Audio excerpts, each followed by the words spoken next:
And probably so should you. That's great. And I think that you have the self-awareness to acknowledge that you get captured by that, as I do.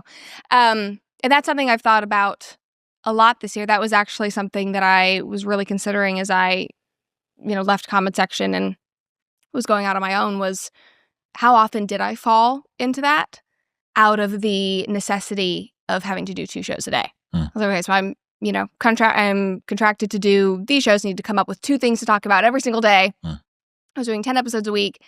And in looking back, I was like, how often was I just pulling things out of my ass? Yeah.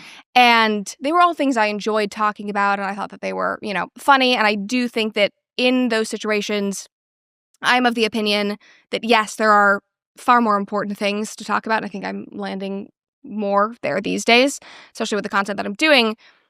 However, I do think it's important when something is so egregious and ridiculous. It's less that I think it's important to wag the finger and say, this is so awful and, a atrocity, but also just to laugh at it.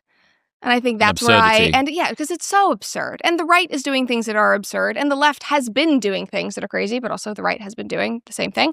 And I think that's kind of where I found myself landing, even throughout, comment section when I was doing 2 episodes a day. I did always come from a place of, what can we actually learn from this? I don't want to just make fun of something or bring something up for the sake of, ha ha ha, and pointing a finger, but what can we actually take away from this? The kernel of truth that sits in it. Yeah. And I always tried to end my episodes with that, because it was like, if I don't care about what I'm talking about, if there isn't something that people can learn from, then why am I even talking about that?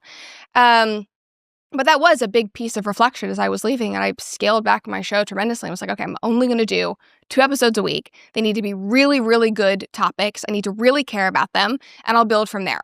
But I need to completely take a step back from this, hamster wheel that I've been in of 2 episodes every single day, and really find out, what do I like talking about? What is meaningful? What is meaningful right now?